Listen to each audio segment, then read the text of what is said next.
तुम थोड़ा और सजग होगे तो तुम देखोगे कि बीमारियों की स्मृतियां हैं। तुमने उन स्मृतियों को अपने भीतर इकट्ठा कर लिया है और अब तुम स्मृतियों के माध्यम से जीने लगे हो।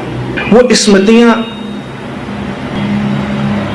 फिर से रिपीट हो जाती। कई बार तुम वास्तविक अर्थों में बीमार नहीं पड़ते, बस तुम्हारी किसी पुरानी बीमारी की जो स्मृति थी वही अपने को दोहरा देती।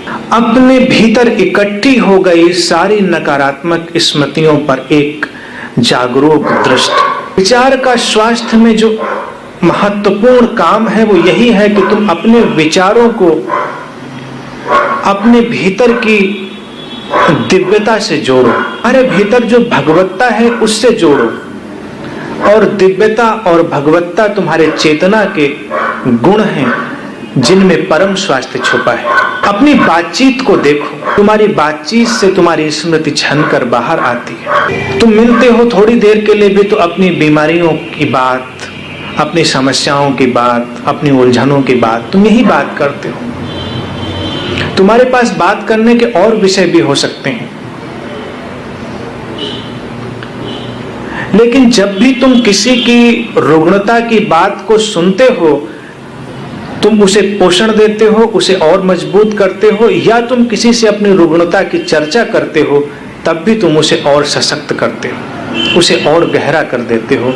वो स्मृति की रेखा और गहरी बन जाती है। अपनी रुग्णता की स्मृतियों से बाहर आए,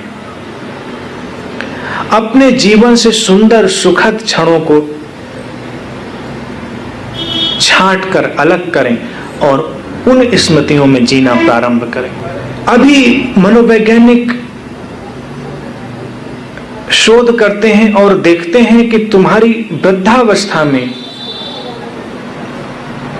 तुम्हारे विचारों का बड़ा योगदान है, क्योंकि तुमने एक सुझाव अपने भीतर ले लिया है कि इस उम्र के बाद तुम वृद्ध होने लगते हो।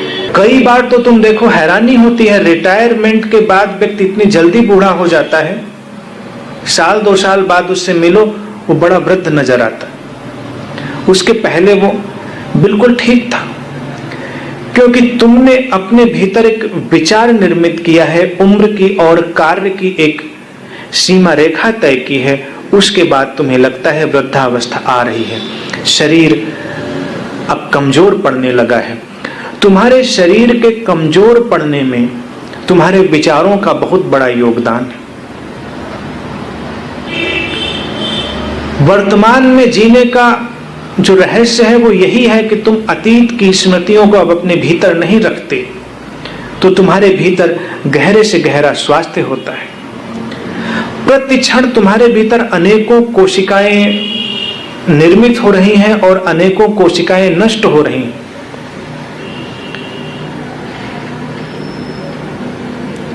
कुछ महीनों में तुम्हारे भीतर कुछ अंग बिल्कुल नए हो जाते हैं और कुछ वर्षों में तुम्हारी देह बिल्कुल नई हो जाती है। उसमें सारी की सारी कोशिकाएं नई होती हैं, कोई भी पुरानी कोशिका नहीं होती।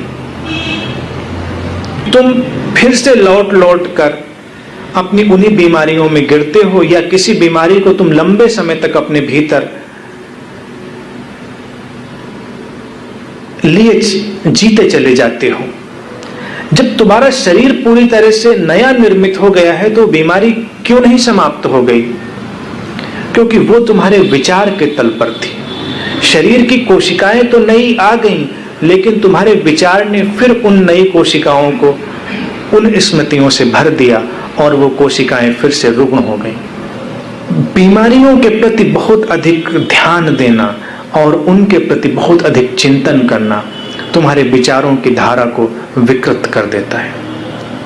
तुम ध्यान और योग में भी कई बार यही बातें करते रहते हो। अभी तुम बिल्कुल स्वस्थ हो, फिर भी तुम पूछते हो, मुझसे भी कई बार पूछ लेते हो, इससे क्या लाभ होगा?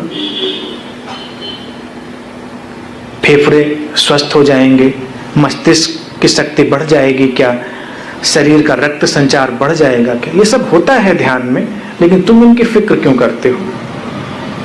ध्यान क्या उत्सव नहीं बनता? क्या तुम मात्र ध्यान में होने के आनंद को नहीं अनुभव कर सकते? तुम लगातार अपनी बीमारियों को और स्वास्थ्य को चिंतन में लाए हो, उन विचारों से उन्हें तुम और सशक्त कर रहे हो। आनंद ने अपने क्षण का ध्यान आंतरिक चेतना का उत्सव है। उस उत्सव में तुम शामिल होते हो और तुम्हारी बीमारियां गिरने लगती।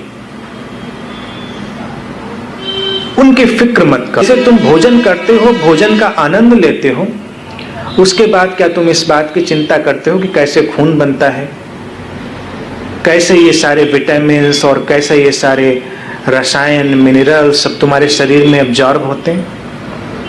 क्या तुम इस पर कभी चिंतन कर? तुम भोजन का आनंद लेते हो, अस्तित्व के ऊपर सब कुछ छोड़ देते हो। तुम्हारा शरीर अस्तित्व की एक रहस्यमय घटना है, वो सब कुछ संभाल लेता है और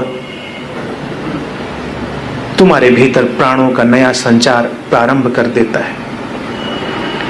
ऐसे ही तुम हर क्षण का आनंद लेना प्रारंभ करो, उसके बारे में बहुत अधिक विश्लेषण मत करो और अपने अंदर ख्याल रखो हमेशा कि अगर कोई बीमारी आ भी जाती है, तुम किसी बीमारी से ग्रस्त भी हो जाते हो, तो तुम अपनी आंतरिक शक्ति से उससे पूर्णतया मुक्त हो सकते हो।